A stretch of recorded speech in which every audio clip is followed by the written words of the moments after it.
Empezamos. Decía que era un gusto compartir este momento con ustedes y poder intercambiar opiniones en un tema tan controvertido como es el acceso a la justicia y tan amplio por otra parte, ¿no? Porque vamos a hacer acá un recorte y vamos a ver algunos aspectos y por ahí compartir un poco reflexiones sobre este tema. Que a todas las mujeres, en primer lugar, y sobre todo como mujeres, es un tema importantísimo y que nos afecta en una forma muy particular. Por supuesto que vamos a hablar de las mujeres migrantes, del problema también ante este acceso a la justicia con esta particularidad, pero fíjense ustedes, como decía Natividad al inicio, ella hablaba de la violencia de género como una consecuencia de la discriminación. Sin lugar a duda, las relaciones asimétricas entre hombre y mujer, históricamente entre hombres y mujeres, las discriminaciones son la base a partir de la cual se expresa la violencia. Y por supuesto que en el costo más grande la propia vida de las mujeres. Eh, Como dice Rita Segato, ¿no? Es la primer propiedad, la primera apropiación del varón, ese es el cuerpo de la mujer. Y en ese sentido, cuando hablamos de las relaciones asimétricas de poder, y esto que es tan cultural, por supuesto, y si es cultural es histórico, fíjense ustedes que tiene que ver con este orden cultural que ustedes ya lo habrán visto, como es el patriarcado, tan antiguo porque tiene dos características fundamentales. Lo antiguo que es, que realmente clava su patriz, digamos, en la más remota antigüedad, y la universalidad, esa vocación universal que tiene. Y digo esto porque también haciendo un paragón con lo que es hoy ser migrante y realmente el tema de la condición de mujer nos afecta sin lugar a dudas como primera línea, ¿no? Y si nos afecta en el ejercicio de derechos, por supuesto que también nos va a afectar. Todos estos derechos se violan y este es un círculo vicioso. Si no tenemos acceso al ejercicio de derechos en igual paridad y después cuando se nos violan esos derechos, vamos a tener también la dificultad de poder ejercer nada más ni nada menos que ese reclamo. De modo que entonces también impide esa discriminación, como lo dice aquí, lo decía acá en la diapositiva, lo había puesto, impide el acceso a la justicia. Dice la Corte Interamericana, ya lo ha dicho, también es la primera línea de defensa de la justicia ante la violación de derechos. Y yo decía antes que vamos a hacer un recorte del concepto, porque cuando hablamos de acceso a la justicia podemos decir, bueno, ¿qué es el acceso a la justicia? El acceso a la justicia compete al Estado como garantía y es el derecho de acceder y de solucionar los problemas jurídicos. Y por supuesto que eso no es solamente al Poder Judicial que le atañe, por el contrario, el Estado somos todos los poderes y es una cuestión de política pública también. Sin lugar a dudas, claro que es un problema jurídico si yo no ejerzo derechos como son los derechos económicos y sociales, estoy hablando de la pobreza, estoy hablando del acceso a los derechos sustanciales como son la alimentación, la educación, la vivienda. Imagínense si no vamos a tener dificultad entonces en acceder al tribunal. Voy a hacer entonces el primer recorte del acceso a la justicia para decir que vamos a hablar ahora de qué le pasa al acceso a la justicia cuando está en relación al Poder Judicial, ¿no?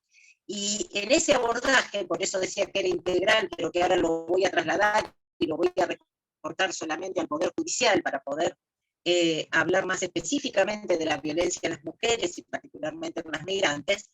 En ese recorte, cuando tenemos que hablar del Poder Judicial, el Poder Judicial no es un órgano separado, independiente, o no tenemos que pensar al Estado como los poderes absolutamente separados. Muy por el contrario, son políticas integrales que nos abarcan a todos y que cada uno tiene que cumplir una función, pero en un abordaje absolutamente integral.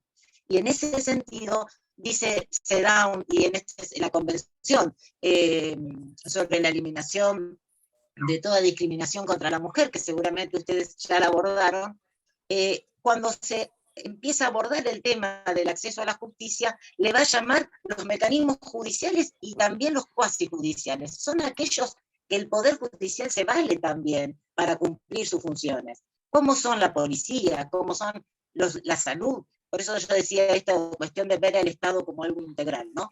Y donde obviamente hay que articular. Si te parece, seguimos en la segunda lámina, por favor. Entonces, garantizar la afectación, el acceso a la actividad.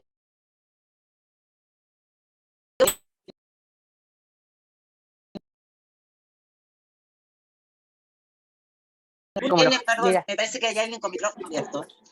¿Ustedes se escuchan? Sí, sí, se ¿Sigo? escucha. Bueno, decía entonces, ¿qué es el acceso a la justicia? Bueno, tiene varias dimensiones. La primera que nos plantea Sedón es la justiciabilidad. La justiciabilidad es nada más ni nada menos que reconocer la capacidad jurídica, la posibilidad, la idoneidad y la posibilidad que los ordenamientos jurídicos, que las leyes permitan a las mujeres ejercer los derechos por su propia persona, por sí mismas. Nada más ni nada menos. No ejercer los derechos por sí mismos, que nos está hablando de condiciones de incapacidad. Y esta, vaya si no es así para, por ejemplo, las mujeres migrantes, ¿no? Y ahí hablaba de, Sedón también lo plantea, la dificultad de las mujeres, también en los países de origen, en los cuales muchas veces los países exigen la autorización del marido o la autorización del varón de la familia para poder salir, los obstáculos para encontrar, para obtener la autorización de viaje, para obtener el pasaporte. Entonces, la primera condición es esa capacidad. La segunda es tener a dónde podemos recurrir, que es la disponibilidad. Bueno, tiene que haber tribunales. Ese es uno de los primeros aspectos que cuando se empezó a trabajar el tema de acceso a la justicia, los sistemas de justicia intervinieron activamente, ¿no? El tema de los edificios, ampliar, poner comodidades, ampliar sistemas donde se pueda atender. Pero el tercer lugar fundamental es si tenemos un lugar también que podamos usar, o sea, que podamos llegar a él, la accesibilidad. La accesibilidad para las mujeres migrantes, ¿qué le vamos a decir que ustedes no conozcan, ¿no? La accesibilidad en todos los servicios, en todos los derechos que el Estado debe garantizar, las mujeres migrantes encuentran barreras. Y vaya si no las encuentran con respecto al trabajo, con respecto a la salud. ¿Cómo no la vamos a encontrar entonces en ese acceso a la justicia? Las barreras lingüísticas, culturales, también, y esto es fundamentalmente para mujeres migrantes, y lo dice Sedón claramente, la información. Sobre todo en los países de destino. Tenemos los países de origen, de tránsito y de destino. Las mujeres que llegan al destino se encuentran sin esa información, sin el conocimiento de dónde tenemos que recurrir. Dependen de los maridos, dependen de los empleadores, no hay posibilidad de asociarse muchas veces, esa situación hace que se genere un verdadero aislamiento y donde no se tenga la información. Y si aún se tuviera, que desde ya este es uno de los grandes obstáculos, si aún se tuviera, otro gran problema de las mujeres migrantes es la movilidad, el no saber a dónde ir, no saber que están las embajadas para poder acudir, no saber que hay lugares, establecimientos específicamente que cada estado de destino garantiza precisamente para el derecho particularmente de la condición de migrante. Entonces decía la accesibilidad como uno de los puntos más importantes. Ahora bien, tomamos esa accesibilidad, utilizamos esa disponibilidad de los sistemas de justicia, pero también tenemos que saber qué vamos a obtener, es decir, la buena calidad de los recursos. Yo si voy a ir por mandarinas, que no me den un limón, que me den mandarinas. Es decir, también la buena calidad de recursos es que el Estado esté en conocimiento, tenga capacitación, esté entendiendo la situación del que está viniendo a preguntar, el que está viniendo a consultar y definitivamente en la solución del problema, ¿no? Es el que tiene que venir el que tiene que recibir realmente la respuesta. En la calidad de recursos, ahí también se da con las mujeres migrantes, efectivamente, una de las importantes es el acceso a la asistencia jurídica, que también el acceso a la justicia, por supuesto que el acceso a la asistencia letrada, a tener un abogado gratuito, es uno de los elementos del acceso a la justicia. Pero no es el único, ni es el más importante. Si tenemos el abogado y no tenemos muchos más de los elementos de los que estamos hablando, no tampoco vamos a ejercer nuestros derechos. ¿Por qué? Porque ese abogado, abogada, el profesional, también tiene que estar capacitado en esta mirada de la vulnerabilidad. Es decir, en qué situación se están pidiendo y cuál es la solución del conflicto particularmente, ¿no? Nos dice Sedán en ese sentido que hay que garantizar el acceso a los recursos de las trabajadoras migratorias. Entre ellos, lo que decía antes, ¿no? El acceso de la asistencia letrada, aún a las indocumentadas, fundamentalmente. La asistencia jurídica que sea gratuita es otro de los elementos. Y particularmente, y fíjense hasta qué altura, hasta qué intensidad es este derecho de las mujeres migrantes, que ya Sedán preveía la necesidad de que los sistemas de justicia alberguen de lugares específicos para que las mujeres migrantes, a la hora de tener que dejar el empleador, o en el caso de violencia, particularmente con los maridos, tengan lugares donde se las puedan albergar para transitar el proceso, para transitar el juicio que se requiera en el caso particular. Si te parece, pasamos a la otra Filmina. Doctora Peroja, dicen las compañeras que se escucha muy mal. Ustedes me están escuchando porque yo no me marca, no sé, no tengo señal baja. Se escucha muy mal, dice. ¿Pero usted me escucha? Yo a usted sí lo escucho, pero dice las compañeras que no se escucha, están poniendo en el chat. Si ustedes me esperan, a ver, yo voy a chequear, pero... Igual me parece que es el Zoom que anda en general bastante mal hoy, pero bueno, con paciencia, si no, entiendo que ya. Escuchar se escucha, pero por ahí se corta de a ratitos, pero escuchar se escucha. Entrecortado, chicas. Exacto, sí, pero bueno, el Zoom hoy está dando bastante, con mucha paciencia y cariño. Lo estamos... Mami, están en el Zoom, vos ingresá. Si les parece, voy a tratar de hablar más despacito y a ver si... me parece que es la conexión. Sí, perfecto. Igual, sí, creo que es el Zoom también en general, también que hoy no están dando en su mejor día. Así que con paciencia vamos de a poco todos.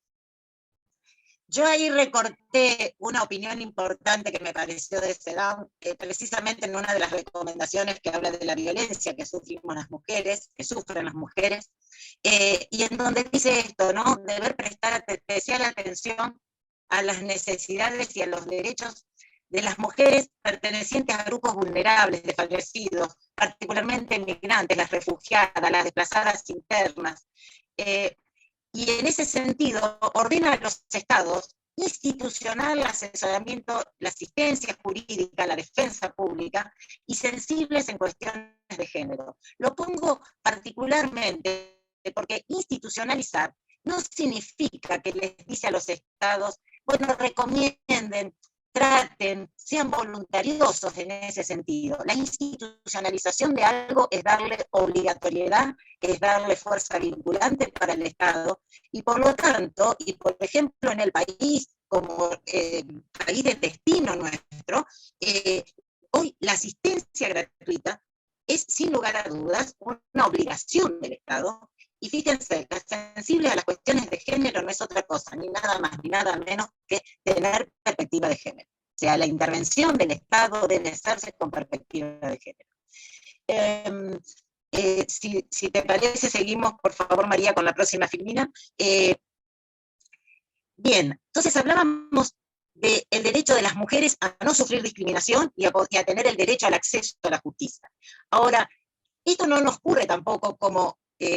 a las mujeres y a las mujeres migrantes, yo quería particularmente remarcar, para no olvidarnos, que la migración es un derecho y que ese derecho ya está reconocido a nivel internacional. Lo digo rápido, no es para demorarlo, simplemente lo que quería hacer un recorrido para, para ir cerrando las ideas. es la Declaración Universal sobre los Derechos Humanos, el derecho de dejar cualquier país, de regresar al propio país, Pacto Internacional de Derechos Civiles y Políticos, y la Convención Internacional sobre la Protección de Derechos de los Trabajadores Migratorios, que plantea la protección de la persona no solo de cuando sale, sino antes de que sale y luego de que llega al país de destino. Entonces, si me parece, seguimos con la siguiente, por favor. Con esto quería decirles que la violencia contra las mujeres migrantes es una discriminación contra las mujeres y también contra el derecho a migrar, por ejemplo, que es un derecho garantizado y que también es una condición a partir de la cual sufrimos discriminación. O sea, se sufre discriminación por ser mujer y también se sufre discriminación por ser migrante, como otros factores que aquí yo enumero brevemente, pero fíjense que tenemos la CEDAW con respecto a la discriminación que sufren las mujeres, Belén do Pará, que se va a ocupar de la Convención para eliminar la violencia contra las mujeres, de la Convención Internacional de Protección de Derechos de los Migrantes, Trabajadores y los miembros de su familia, la eliminación de todas formas de discriminación racial que también le sufren las mujeres migrantes, las convenciones sobre derechos de niñez, la discapacidad, adultos mayores. En todas estas convenciones que estoy describiendo factores de discriminación, está garantizado el derecho de acceso a la justicia, porque está claro que el derecho al acceso a la justicia es la primera línea de defensa de la justicia que podemos tener ante una vulneración de derechos, para hacer valer ante ese incumplimiento, ante ese derecho vulnerado. Si te parece, la siguiente Firmina, por favor. Yo, en ese sentido, decía, bueno, y ahora, entonces, el acceso a la justicia en las mujeres las sufrimos por la discriminación de género, por ser mujer, y en ese sentido hay un deber, una obligación del Estado, que es la debida diligencia, que es nada más ni nada menos que una obligación reforzada. O sea, no basta con que yo haga simplemente lo que me indique la ley, sino que ante el caso concreto de sufrir una violencia, de ver y de constatar la violencia de género, tengo que reforzar los esfuerzos para investigarla, sancionarla y, en definitiva, para prevenir esa violencia. Esas obligaciones frente a las víctimas de violencias, dicen las convenciones, tanto CEDAW como también las dicen las trabajadoras migratorias, son obligaciones de forma y de hecho, o sea, de las leyes, tenemos que modificar las leyes y también las prácticas. Nosotras, en materia de leyes, si bien todas estas convenciones que estuvimos charlando recién, les voy a agregar lo que sí está dirigido especialmente a las operadoras y a los operadores de los sistemas de justicia, que particularmente son las reglas de Brasilia, que es un resultado de una de las cumbres iberoamericanas de las cortes de la región, en la cual no solo nos dan las pautas, las verdaderas herramientas o de diseños de los sistemas judiciales, sino que también define la vulnerabilidad, donde también allí está incluida no solo las mujeres, sino también la situación de las mujeres migrantes, los desplazamientos internos, la necesidad entonces de una justicia distinta, porque ¿qué se advierte desde los sistemas de justicia? Que ya no basta con los sistemas formales que se venían dando, porque en materia de derechos humanos las protecciones se han intensificado en función también de la realidad y las necesidades particulares de estos grupos de vulnerabilidad.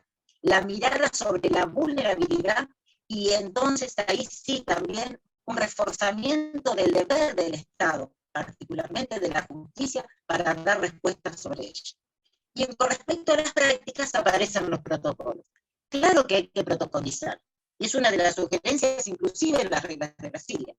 Las prácticas protocolizadas es porque no todo hay que confiarle al operador, a la operadora, al funcionario, a la funcionaria, sino que los estándares convencionales hay que tener un piso mínimo que el Estado tiene que garantizar en cómo actuar.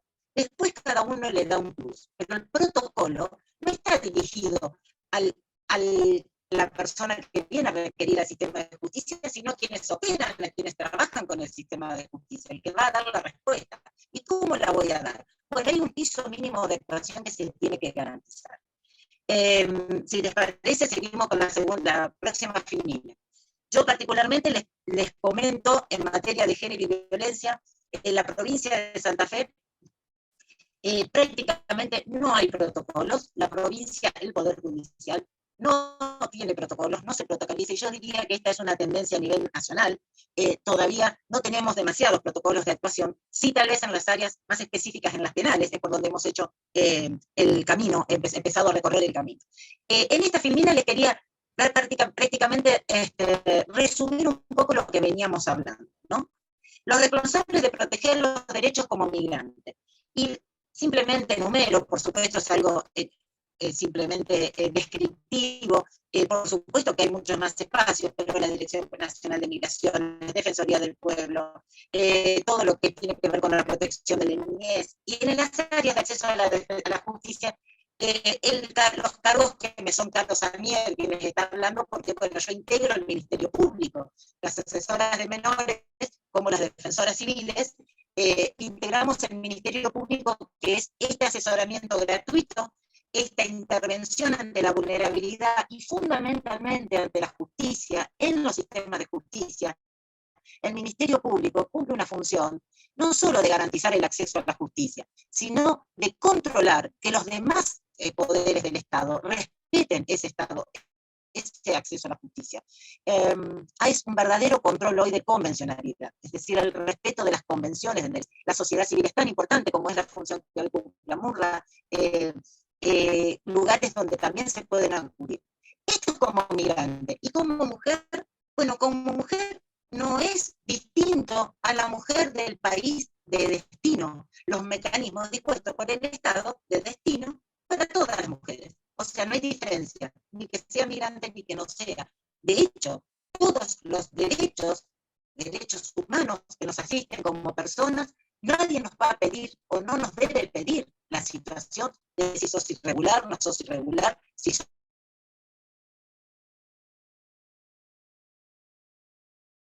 nacional o sos extranjero. Si les parece, la próxima, por favor. Entonces, en esos mecanismos que el Estado brinda en protección a las mujeres contra la violencia, la próxima lámina, por favor. Simplemente, y aquí les voy a pedir que lo sigamos rápido estas láminas, porque además no quiero demorarles, esto simplemente es un repaso de lo que acontece aquí en la provincia de Santa Fe, pero que por supuesto es muy similar en todo el país. Cada poder judicial provincial tiene el acceso en sus tribunales en materia de violencia doméstica. En el caso de Santa Fe, las láminas que les estoy mostrando son los sitios de la provincia en donde acudir específicamente para violencia de género, violencia doméstica, en materia civil. Es una oficina del Poder Judicial en materia civil y comercial, de los juzgados de familia, depende de los juzgados de familias, y tienen secretaría, y tenemos aquí secretarías de vulnerabilidad. Si le parecen las demás láminas, por favor. También, por supuesto, en materia penal, el Ministerio Público de la Acusación, donde también nos informa cómo se puede denunciar, tiene también la página donde podemos denunciar, cuál es el acceso. La siguiente también, por favor. Sistema de defensa, la defensa pública, también tenemos, y yo particularmente ahí marqué, fíjense que ya en el mismo espacio ya garantiza, o por lo menos nos da pautas de si sufrimos violencia, no nos puede palpar un hombre, no podemos ir presas con hombres en celdas comunes, en definitiva las informaciones y por supuesto en cómo recurrir. La siguiente, por favor. Doctora Marcela, Sí. siguen repitiendo las compañeras, algunas se va a retirar porque dice no se escucha, es que se escucha muy cortado, se escucha muy, o sea, no se escucha claro, se escucha muy entrecortado. ¿Quieren que salga y vuelva a entrar? No sé qué es, no sé, usted me dirá. Yo no tengo... Sí, si pudieran entrar de nuevo, no hay ningún problema. A ver, si usted pero... Doctora, quizás si lo dice más despacio, de repente se le entienda mejor. Sí, vamos a tratar, sí, no es bien. Bueno, seguimos, como a ustedes les parezca, me dicen por favor, si les contaba que en materia del Poder Judicial, acá en la provincia de Santa Fe, en materia de violencia, por supuesto que son competentes los juzgados de familia, el Ministerio Público, que es es lo que yo estoy integrando en este momento, también el Ministerio Público de la Acusación, el Servicio Público de la Defensa. En el Ministerio Público sí tenemos allí un protocolo, que esa es una intervención que yo como asesora de menores ante niñas, niños y adolescentes víctimas de abuso participo en las cámaras GESEL, que es el control, decía anteriormente, ¿no?, de legalidad y también de convencionalidad en el control de estas cámaras GESEL. Bueno, ahí sí tenemos un protocolo de abordaje integral en estos casos, que es lo que es específico, y Mira, entonces, quizás un micrófono, si el micrófono se escucha demasiado cortado, muy cortado, o sea, no se entiende nada. Se escucha demasiado entrecortado, perdón que se los diga, pero la estoy escuchando súper entrecortado. No sé si del sistema de Zoom o qué. Probablemente a mí me escuchen bien porque tengo internet en casa, pero muy entrecortado. Yo a ustedes no les escucho bien. Bueno, perdón, compañeras, igual... Marisa, ¿bien o no? Se escucha como con descarga. Yo te entiendo lo que dicen, porque yo estoy con auriculares también, pero es como si hubiera una descarga, que puede ser, pero vos estás con el micrófono del dispositivo, no tenés un auricular. Se me ocurre que también puedo sacar la imagen, ¿les parece? A ver si pruebo sin imagen. Sí, por favor. A ver, vamos a probar.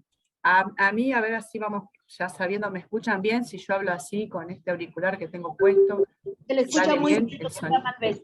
se le escucha muy bien a usted. Bueno. Bueno, a ver, vamos a intentar así. Sí, ahí se escucha un poco mejor. ¿Un poquito mejor? Sí, lo que un poco más lento nomás para que puedan escuchar las compañeras. Vamos a hacerlo, bueno, ¿cómo no? Bueno, simplemente les decía que entonces hay muy poco de protocolo en el sistema de justicia, y fundamentalmente volvemos a decir lo mismo, ¿no? El protocolo no es porque hay que tener confianza en el funcionario, la funcionaria, en la operadora o el operador del sistema de justicia, sino porque debemos garantizar mínimos estándares que no podemos dejar librado a la voluntad de quien está atendiendo en la situación o quien está abarcando el caso, el supuesto, la supuesta o la vulneración. En ese sentido, cuando no tenemos protocolo, en realidad estamos hablando de las ausencias porque parecería que el tema no existe. Ni les cuento, porque por lo menos en algunas cuestiones como discapacidad, en algunas vulnerabilidades específicas tal vez está más abordado el tema, pero desde luego, mucho menos estamos hablando de migrantes, ¿no? En donde hay realmente la nada misma. Y la nada misma implica esencialmente la invisibilización del tema. Y si no lo comento, no existe. Y para eso también es importante decirlo, que la mirada de la vulnerabilidad no solo tiene que ver con una mirada de género, de perspectiva de género, sino la perspectiva de la vulnerabilidad en general, los factores de vulnerabilidad. No es lo mismo las mujeres víctimas de violencia que las mujeres víctimas de violencia migrantes o con otros temas de vulnerabilidades como son niñas y adolescentes, y en definitiva muchas interseccionalidades que se pueden dar y que realmente no están cubiertas en el repertorio de la obligatoriedad desde el operador. Sin duda tenemos muchísimos instrumentos, por supuesto, normas. ¿Me escuchan? Perdón, ¿me están escuchando? Sí, mucho mejor, Marcela. Sí, está bastante mejor ahora, así que... Muchísimo mejor, perfecto. Bueno, me alegro mucho. Perfecto. Sí, bueno, no, entonces decíamos, a ver,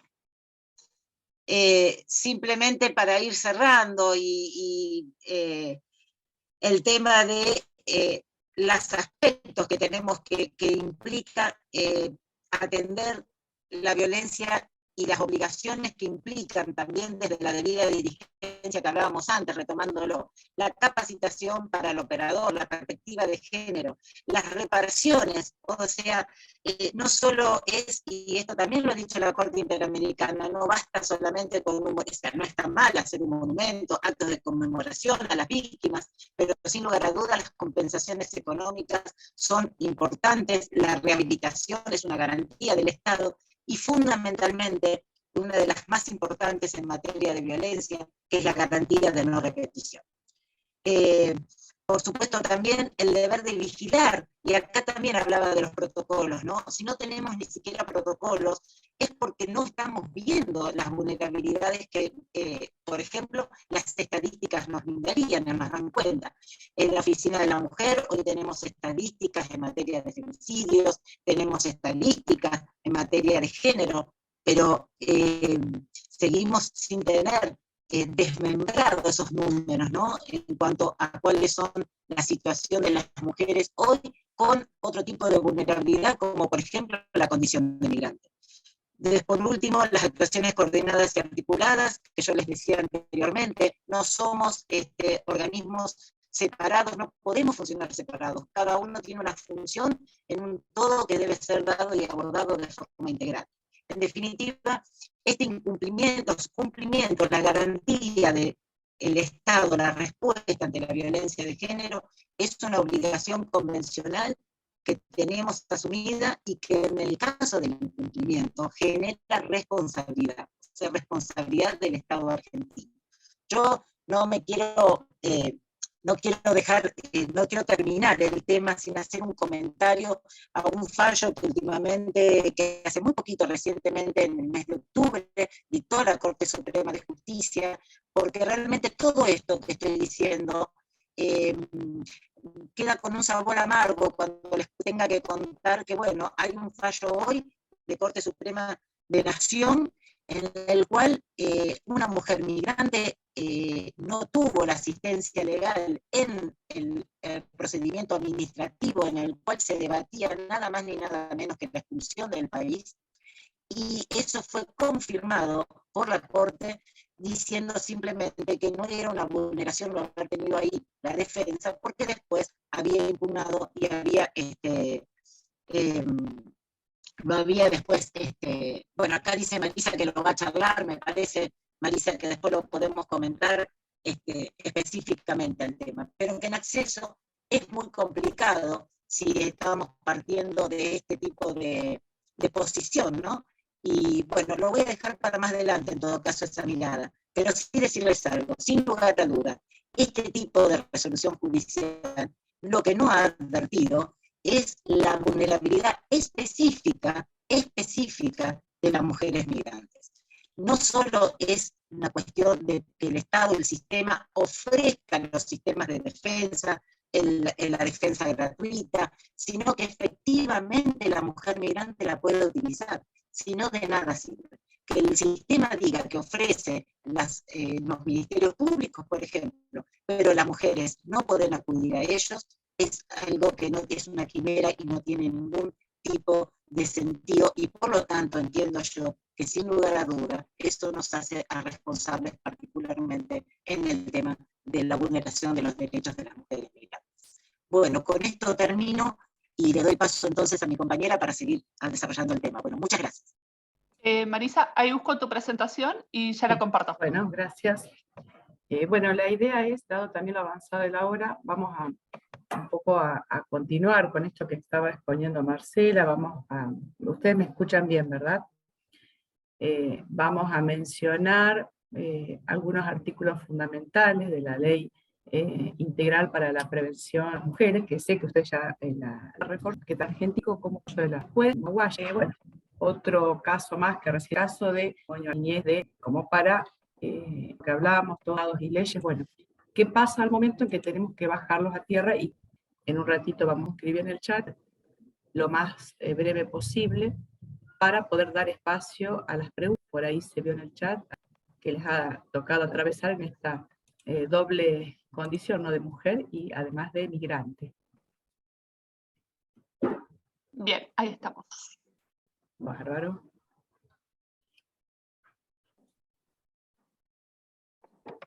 parezca repetitivo, por eso les decía, vamos a ver si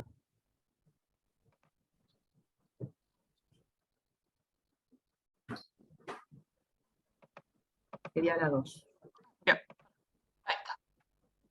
Bueno, en el 35 vemos que da toda esta protección integral a las mujeres en los ámbitos en que desarrollan sus relaciones interpersonales, es decir, en todos los ámbitos. Es una ley de orden público, como ustedes vieron, y que rige para todo el territorio de la República Argentina. Lo que sí después está reservado a las provincias son las cuestiones de carácter procesales, cómo van a ser los procedimientos judiciales o administrativos, pero en ninguna provincia de la República Argentina, algún funcionario o funcionaria de cualquiera de los 3 estamentos del Estado podría decir que esta ley no está vigente en su provincia.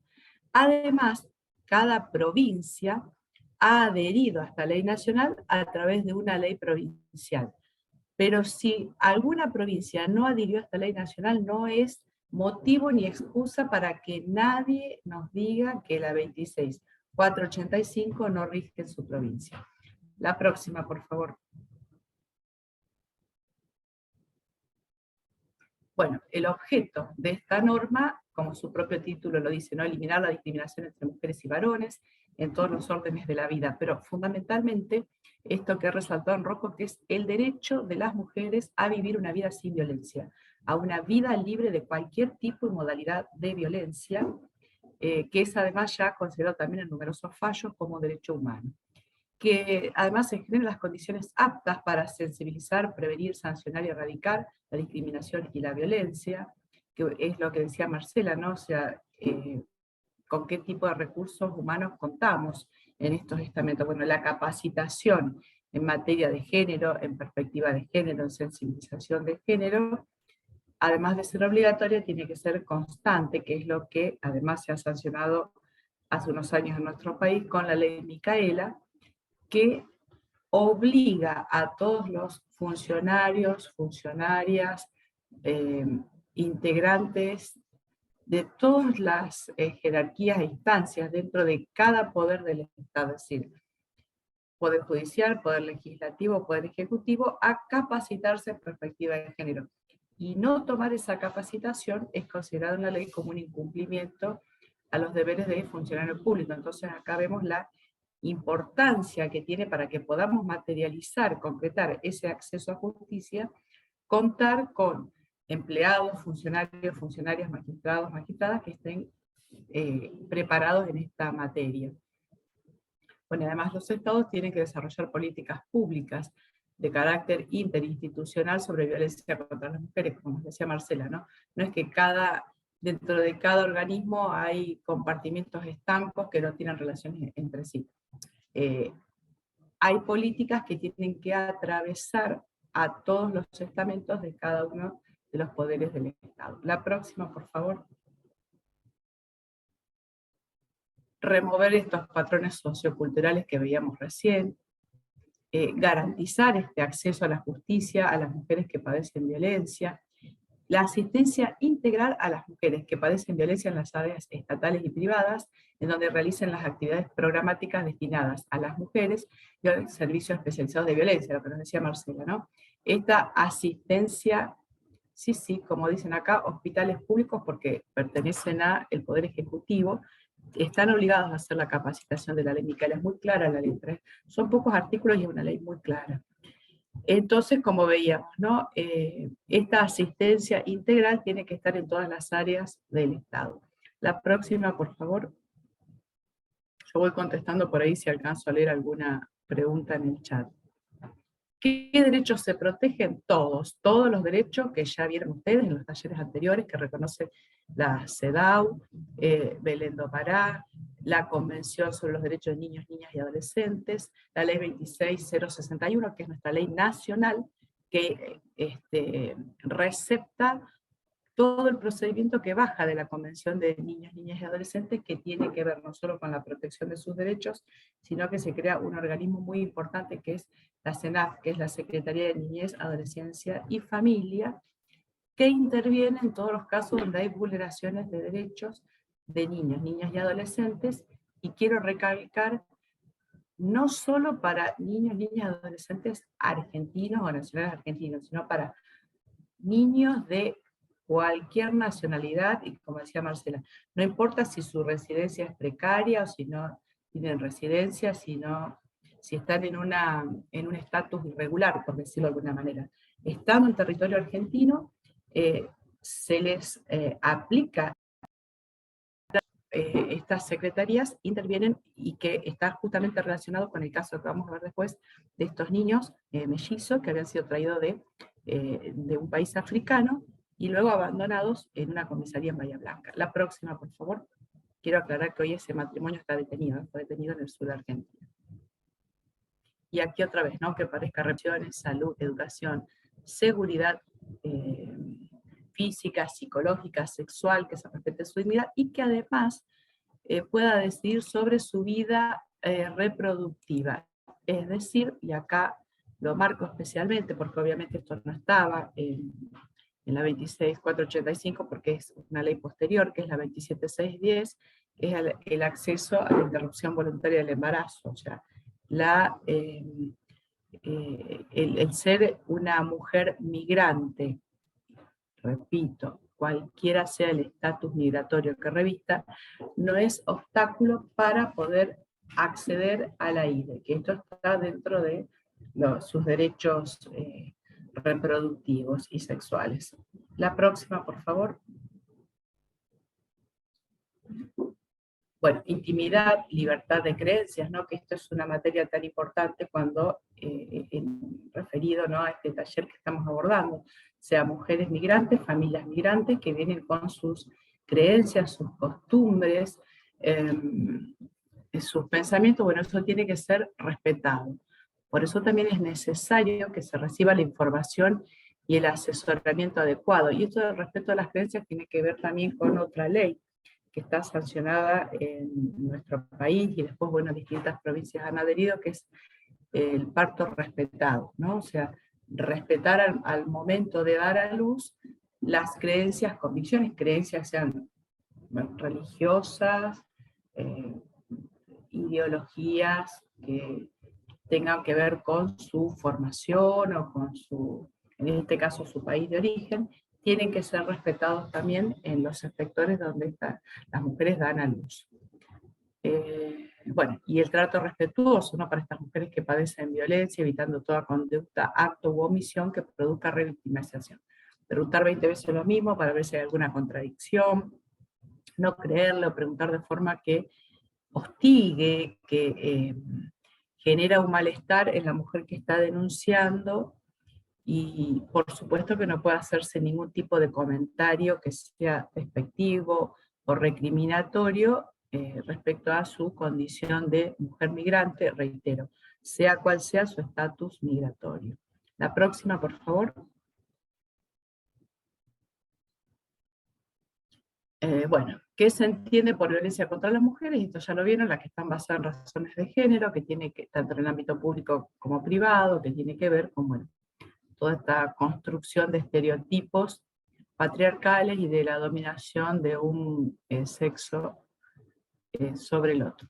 Aquí vemos lo que está protegido, y que además están expresamente comprendidas las violencias perpetradas desde el Estado o por los agentes del Estado, bueno, que es violencia indirecta, o sea, no es solo hacer, sino también el no hacer, omitir hacer algo, o cualquiera de estas prácticas discriminatorias que ponen a la mujer en desventaja con respecto al varón.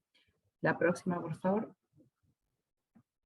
Tipos, bueno, saben que hay tipos y modalidades. El artículo 5 es muy claro, tenemos la violencia física, que es de las más conocidas, y que en algunos casos hay mujeres o varones que creen que la violencia contra las mujeres es solo la violencia física, ¿no? Esto es uno de los tipos, ¿no?, que produce daño, riesgo, dolor, maltrato o agresión que afecta la integridad física de la mujer. La próxima, Mari, por favor.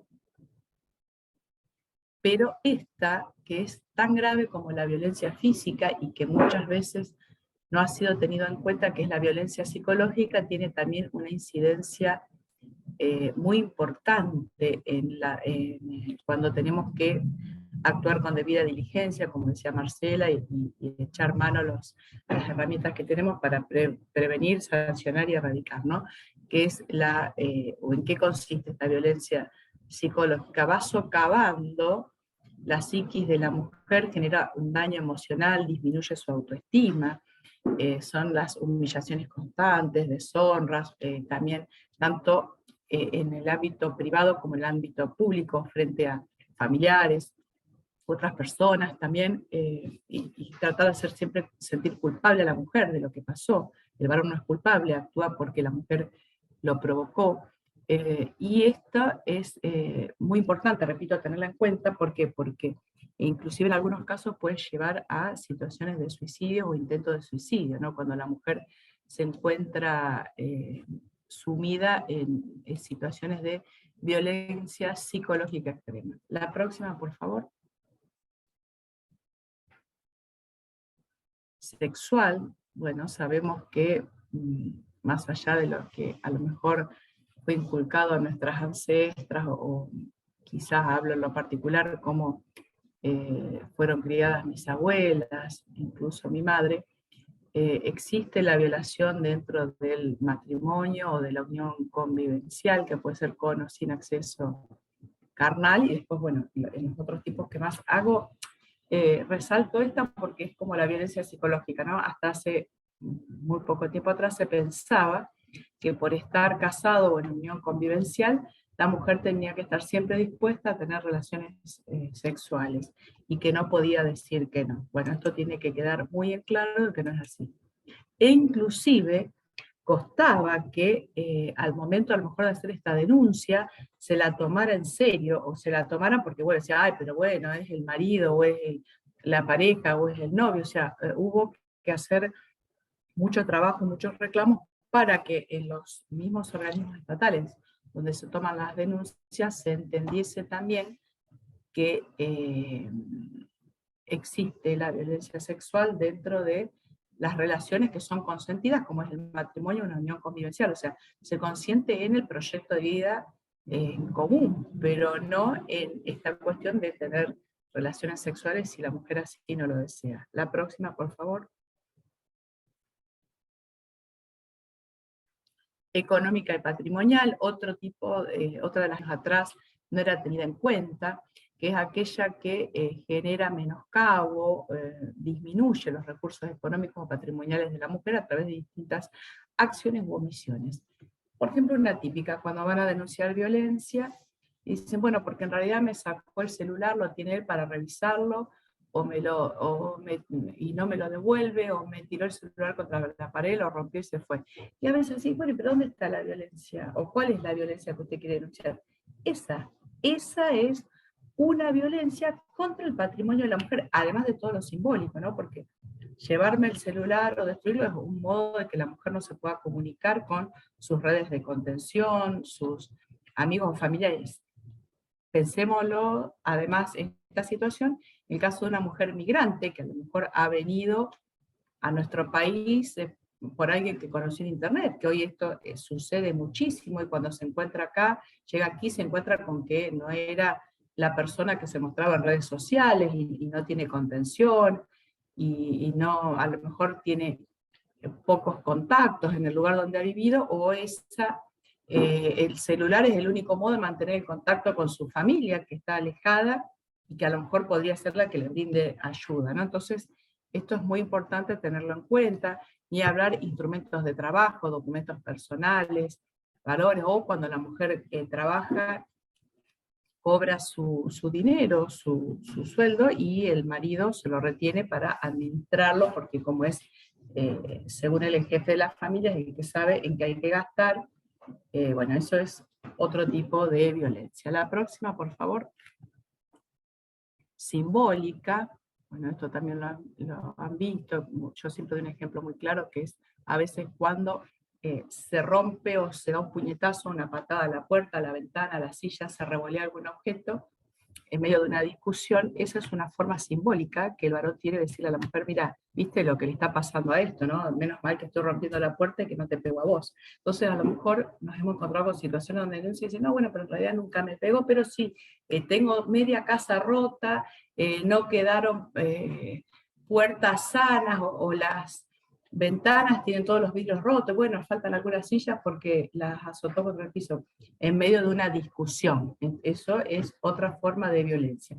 Bueno, y la violencia política, que es, también tiende a anular, menoscabar y pedir que la mujer tenga participación en la vida política por ese solo hecho de ser mujer. La próxima, por favor. Por eso se ha sancionado, ¿no?, la ley de cupo, que generó tanta resistencia en su momento, incluso dentro de los propios colectivos de mujeres, porque también hay que aclarar una cosa, compañeras, que no por el hecho de ser mujer, no escuchamos por nuestras capacidades, esto hay que conquistarlo por la preparación que hagamos para la vida política y no porque una ley. Bueno, esos son pensamientos, modelos y estereotipos patriarcales que tenemos que deconstruir en nuestros pensamientos, porque si no se generaba esta ley de cupo, menos mujeres iban a empezar a prepararse para acceder a la política. Y la verdad, me permito decir que resultados tenemos a la vista a lo largo de, no solo de Latinoamérica, sino también del mundo, de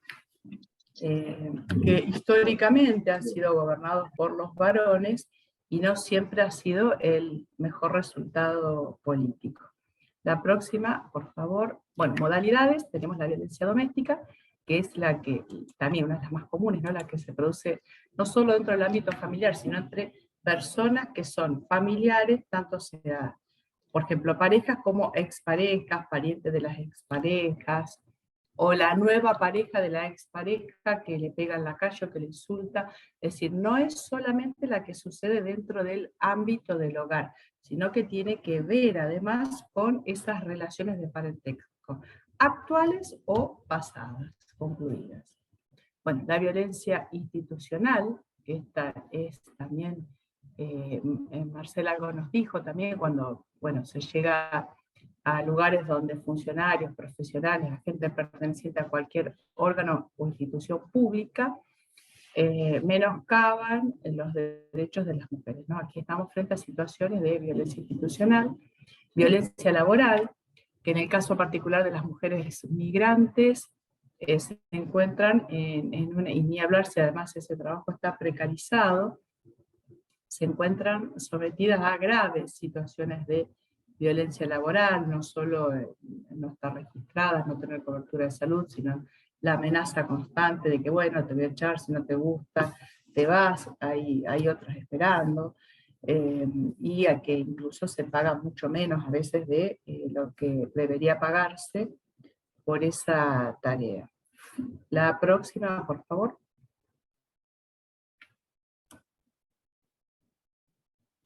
Contra la libertad reproductiva, bueno, o sea, eso está relacionado un poco con lo que vimos, ¿no? Que la mujer tiene derecho a informarse para poder decidir libre y responsablemente sobre, bueno, su planificación familiar, si quiere tener hijos, si no quiere tener hijos, el número y cantidad, y la cuestión de la interrupción voluntaria del embarazo.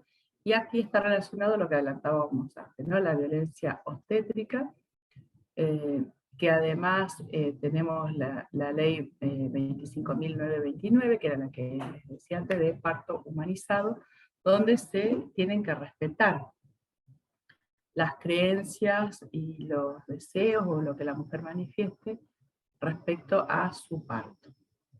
Y las instituciones tienen que estar adaptadas, ¿eh? No es la mujer la que tiene que adaptarse a la institución, sino que la institución tiene que adaptarse a lo que esa mujer exprese o necesite. La próxima.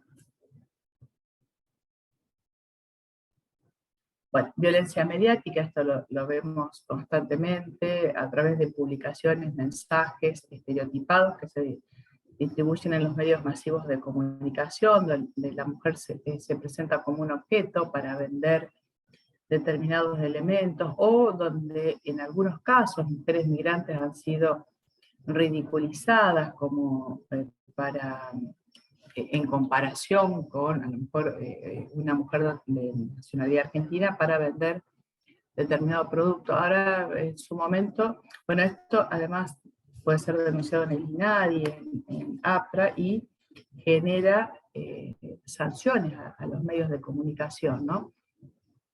También hay que ser muy cuidadoso cuando se difunden fotos, no cuando se está en la búsqueda, por ejemplo, de niñas, niños o adolescentes desaparecidos, porque es necesario, a través de la alerta Sofía, mostrar la cara y demás, pero una vez que han aparecido, o ni hablar si en los casos terribles, que son encontrados muertos, y muchos de ellos han sido puede distribuir esas fotografías para hacer un escarnio de esas víctimas. Yo recuerdo hace un par de años Crónica TV, que es un canal de Buenos Aires que en su momento fue famoso por los titulares con la pantalla en rojo y altisonantes y con tonos también como bastante cínicos para captar audiencia, una noticia que, bueno, después obviamente fue sancionado, que decían, no sé si había habido un accidente, no recuerdo ahora qué había pasado, murieron 3 personas y 2 bolivianos, algo así. O sea, la noticia era realmente asquerosa, donde se hacía una clara discriminación y una clara situación de violencia mediática, porque además algunas de esas víctimas habían sido mujeres. Bueno, esto fue denunciado en su momento y sancionado. La próxima, por favor. Bueno, en espacio público, en medios de transporte, centros comerciales, que pueden, es lo que también se ha llamado el acoso callejero, ¿no? Que ya hay varias sentencias penales sancionando este tipo de violencia contra las mujeres. Pueden ser conductas o expresiones verbales, no verbales, que tengan connotación sexual, que afecten, dañen su dignidad, integridad, libertad, libre circulación o permanencia, ¿no? Y generen un ambiente hostil u ofensivo. La próxima, por favor. Pública política contra las mujeres, aquellas que fundadas en razones de género, media intimidación, hostigamiento, deshonra, descrédito, persecución, y acciones similares que limiten el desarrollo propio de la vida política o el acceso a derechos y deberes políticos. Por ejemplo, como sería en el caso de que alguna mujer migrante se presentase para un cargo político en su comuna o municipio y fuera ridiculizada por quienes le hicieran las notas o por los demás candidatos políticos por esta condición de mujer y además migrante. La próxima, por favor. Bueno, ¿y cuáles son estos preceptos rectores que tienen que sí o sí cumplir los 3 poderes del Estado? Y cuando decimos 3 poderes del Estado, recordemos al Ejecutivo, y que dentro del Poder Ejecutivo está la Dirección Nacional de Migraciones. Bueno, en el ámbito nacional o provincial, eliminar discriminación y prácticas desiguales de relaciones de poder sobre las mujeres, adoptar medidas tendientes a sensibilizar a la sociedad, estas serían acciones positivas o medidas positivas para sensibilizar sobre las cuestiones de género. Asistencia en forma integral y oportuna, fíjense qué importantes estas 2 palabras, ¿no? De las mujeres que padecen cualquier tipo de violencia, asegurándole el acceso gratuito, rápido, transparente y eficaz a servicios creados a tal fin y proveer a la sanción y reeducación de quienes ejercen violencia. Esto está conectado, como veíamos antes con Marcela, el acceso a la justicia y debida diligencia. La próxima, por favor. Bueno, y aquí vamos a algunas cuestiones prácticas. ¿Qué dice la Ley de Migraciones 25871 en sus objetivos? Que esto ustedes ya lo vieron en los talleres, pero vamos a refrescar un poco. Bueno, fija, por supuesto, las políticas fundamentales en materia migratoria, ¿no es cierto?, para nuestro país, que además deben dar cumplimiento a los compromisos internacionales que Argentina ha asumido en materia de derechos humanos, integración y movilidad de migrantes. Recordemos que veíamos antes con Marcela que hay tratados internacionales sobre las personas migrantes y que además el migrar es un derecho que tiene todo ser humano. Asegurar a la persona que solicita ser admitida en nuestra república de manera permanente o temporaria el goce de criterios y procedimientos de admisión que no sean discriminatorios, en los términos de derechos y garantías establecidos por nuestra Constitución Nacional, tratados internacionales, convenios bilaterales vigentes y leyes. El próximo, por favor. Proveer la inserción e integración laboral de los migrantes que residan en forma legal para el mejor aprovechamiento de sus capacidades personales y laborales a fin de contribuir al desarrollo económico y social del país, ¿no? Y acá además de inserción e integración laboral, por supuesto, sin ningún tipo de discriminación. Si se ingresa de forma registrada a realizar una tarea, la remuneración que se percibe tiene que ser la misma que percibe una persona de otra nacionalidad o de nacionalidad argentina, por ejemplo, que si estamos hablando de nuestro país, por esa tarea. No puede haber ningún recorte salarial por el hecho de ser persona migrante y menos aún por el hecho de ser una mujer migrante. Y este artículo 86, que es muy importante, que Marcela algo ya nos adelantó, dice que los extranjeros que se encuentran en territorio nacional y que carezcan de medios económicos tendrán derecho a asistencia jurídica gratuita, y lo puse con rojo. En los procedimientos administrativos y judiciales que puedan llevar a la denegación de su entrada al país, al retorno a su país de origen o a la expulsión del territorio argentino, además del derecho a la asistencia de intérpretes si no comprenden o no hablan el idioma oficial. La reglamentación de esta ley, en su caso, debe resguardar el ejercicio del derecho constitucional de defensa. Entonces vean que acá nos habla de procedimiento administrativo y judicial. ¿Cuál es el administrativo? El que se hace en el ámbito de la propia Dirección Nacional de Migraciones, dentro del Poder Ejecutivo Nacional, que es de quien, en definitiva, esta Dirección Nacional depende. Y los judiciales es cuando ya, por ejemplo, se recurre, se apela, no se está conforme con una resolución que haya dictado esta Dirección Nacional de Migraciones, la persona migrante tiene derecho a recurrir a la justicia, a acceder a justicia. Pero todo eso se torna ilusorio si la persona no conoce sus derechos. Y en el caso de que no pueda pagar un abogado o abogada particular, es obligación del Estado brindar esta asistencia jurídica gratuita, que, como bien lo decía Marcela, se hace a través del servicio público de la defensa, de las defensorías públicas, depende del estamento en el que se esté actuando. Con esto quiero decir, siempre va a ser dentro de la Dirección Nacional, pero sabemos que la Dirección Nacional de Migraciones tiene delegaciones en distintas ciudades, entonces según esto sucede en la Ciudad Autónoma de Buenos Aires o en ciudades del interior donde tiene sede la Dirección Nacional, ahí se verá qué dispositivo para esta asistencia jurídica gratuita hay. Por ejemplo, los tribunales federales tienen defensor público, pero eso cuando ya estamos en el ámbito judicial.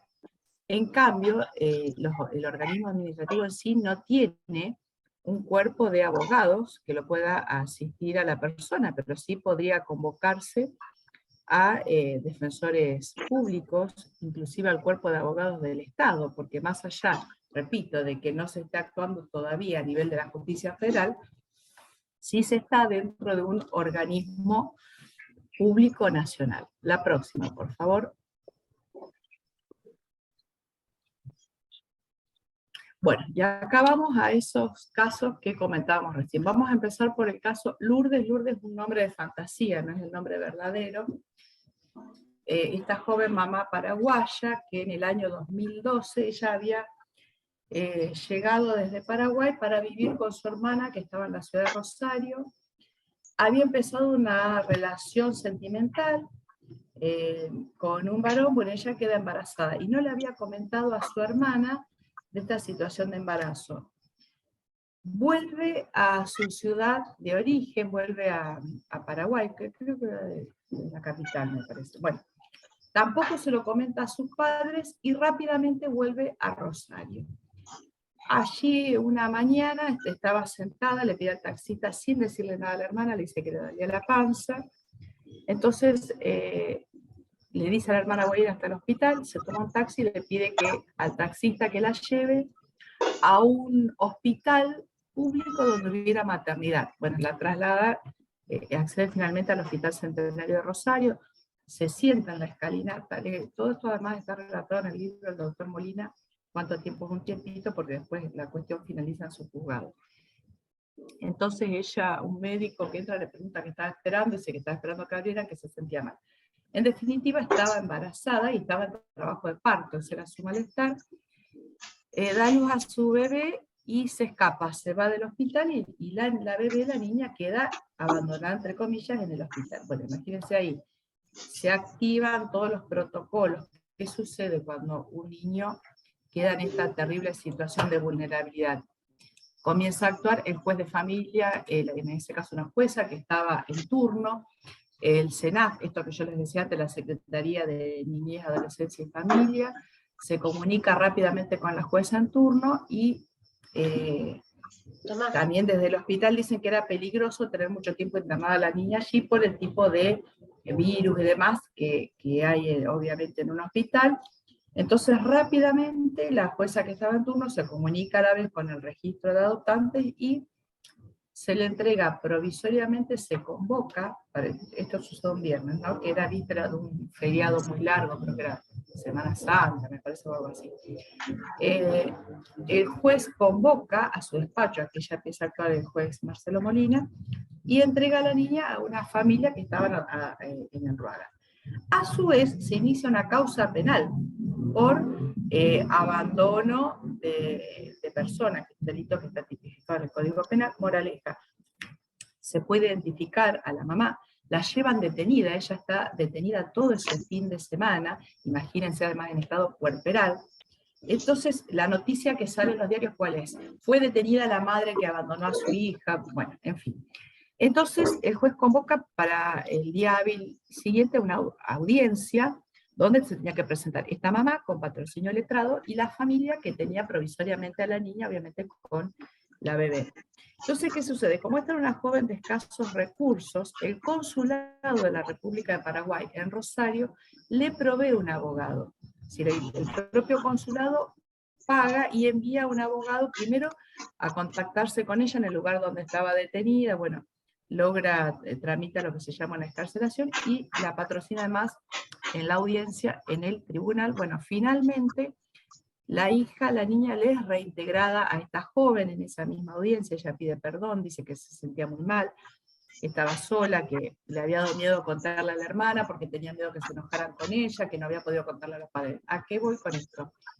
La importancia de contar en todos los estamentos con una abogado o abogada que defienda los derechos de las mujeres, y en este caso una mujer migrante parturienta, o sea, en estado puerperal, que lo que hizo fue, en medio de esa desesperación, dejar a su hija, pero que además la dejó en un hospital, tampoco la dejó en un lugar de absoluta desprotección, porque además, quien era el padre biológico de la niña no había querido hacerse cargo de la misma, ¿no?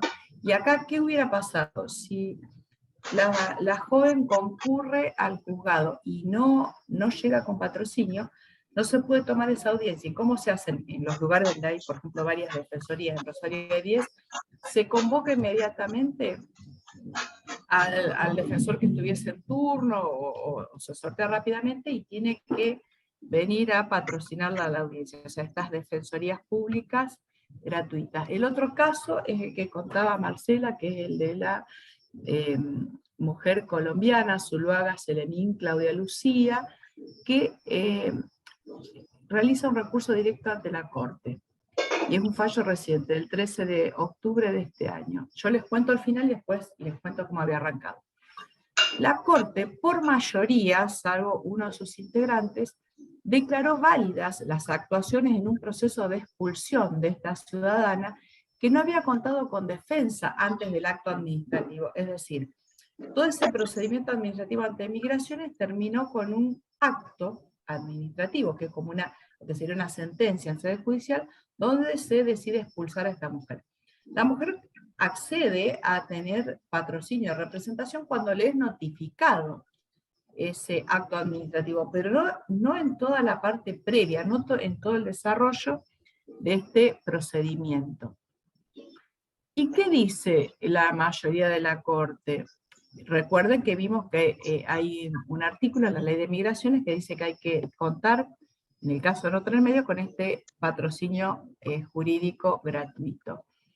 Dice que sin embargo de la norma citada no se colige, no se desprende la exigencia de comunicar ese derecho al interesado en forma personal y fehaciente, y nada dice la ley acerca de dar intervención al Ministerio Público de la Defensa en caso de ausencia de petición expresa en ese sentido. ¿Qué dicen los ministros de la Corte? Bueno, en realidad la ley menciona que eso tiene que estar, pero la misma ley no dice que es obligatorio comunicarle ese derecho a la persona interesada en forma fehaciente y personal. ¿Vieron como cuando se ven en las películas que, por ejemplo, se le leen los derechos a la persona que está imputada y se le dice, bueno, si usted no puede nombrar un abogado o abogada, el Estado le provee uno? Bueno, acá debió haber sucedido eso en el procedimiento administrativo. Pero la Corte dice, bueno, no está esa obligación. La ley no dice que hay que comunicarlo de esta manera. Y menos todavía que haya que darle intervención al Ministerio Público de la Defensa en caso de que no pueda nombrar un abogado, y menos si la persona migrante no lo pidió. A ver, si la persona no conoce, más allá que se diga que las leyes se presumen conocidas por todos, cuéntenme quién alguna vez leyó el boletín oficial para ver qué ley se publica. Si no se le dice a la persona que tiene ese derecho, mal podemos esperar que la persona diga, bueno, está bien, yo no tengo abogado, pido que me provean un abogado público que me defienda. Entonces la Corte dice, no se advierte de qué modo la labor previa, porque me parece que la señora tenía algún antecedente penal, ¿no? Entonces dice, no se advierte de qué modo la previa labor de un letrado en defensa de sus derechos habría influido en la decisión que se cuestiona. Eso no lo sabemos, porque eso realmente no es una decisión razonable, que sea fruto de un razonamiento judicial, porque no sabemos qué defensas podría haber articulado ese abogado o esa abogada y cuál hubiese sido el resultado. En disidencia, el doctor Rosenkrantz dice, o sea, en contra de lo que dice la mayoría, Rosenkrantz sostiene que del carácter voluntario que tiene el patrocinio letrado en favor de los migrantes, no se sigue que la Dirección Nacional de Migraciones esté exenta del deber de comunicar la existencia de ese derecho. La única manera eficaz de que un extranjero sobre quien pesa una orden de expulsión conozca los derechos que le asisten es mediante la intervención de un abogado. Porque entonces, esto es lo que decíamos recién, ¿no? Y Rosenkrantz considera que debía confirmarse la nulidad que había declarado la Cámara Federal de Apelaciones de La Plata. ¿Por qué? Porque en el procedimiento administrativo, como dijimos, se expulsa a esta mujer migrante. Va a primera instancia, se confirma, pero luego, va directamente a la Cámara Federal de Apelaciones de La Plata y la Cámara Federal anula ese acto administrativo de expulsión porque dice que justamente ella no había tenido acceso a esta defensa de un abogado público. Y la Corte revoca, deja sin efecto esa nulidad declarada por la Cámara Federal y ratifica, convalida la decisión de la Dirección Nacional de Migraciones, y yo creo, esto se lo comentaba Marcela, creo cuando estábamos viendo un poco la charla, que esto puede generar, como ella bien nos decía en una de las diapositivas, una responsabilidad del Estado a nivel internacional. La próxima, por favor, y ya vamos terminando. Bueno, y este es el caso de los dos niños africanos que fueron traídos a Argentina por un matrimonio, que luego el señor los entrega a la Comisaría de la Mujer y Familia de Bahía Blanca el 17 de noviembre de 2020, además en plena pandemia. Estos hermanitos son mellizos, que tienen 8 años, fueron traídos desde un orfanato en la República de Guinea-Bissau a Bahía Blanca en el año 2019. Supuestamente venían con toda la documentación en condiciones para iniciar. Además, se habría iniciado, porque en definitiva después Migraciones encontró que la documentación no estaba completa, un proceso de adopción en Guinea, y se tenía que, además, convalidar, seguir ese proceso en Argentina. Bueno, después de un año de convivencia, cuando el matrimonio vivía en Bahía Blanca, pero se muda a vivir a Neuquén, a San Martín de los Andes, y después el señor va a Bahía Blanca a abandonar a los niños.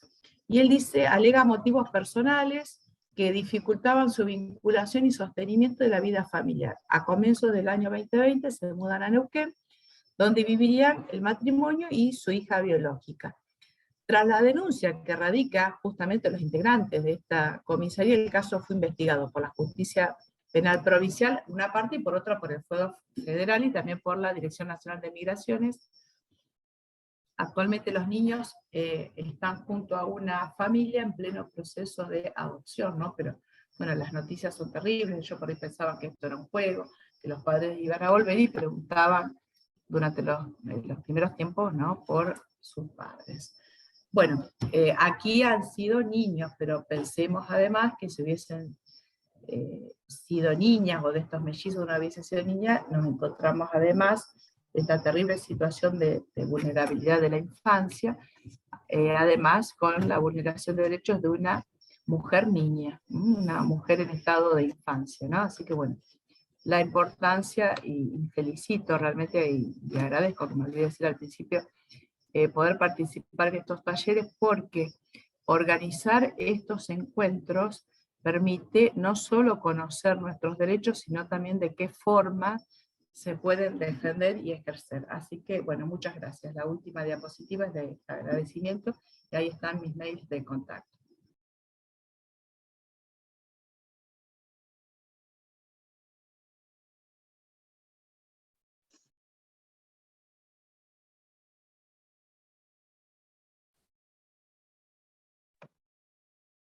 Bien, muy bueno el taller, la verdad, los conocimientos que compartieron acá las doctoras. Voy a dejar con mi compañera Ángela, que va a dar algunos avisos parroquiales respecto al taller, al resto de los talleres y que quedaron, tema de evaluaciones y demás. Así que, y no sé si después hablará Natividad. Ángel, ¿estás por ahí?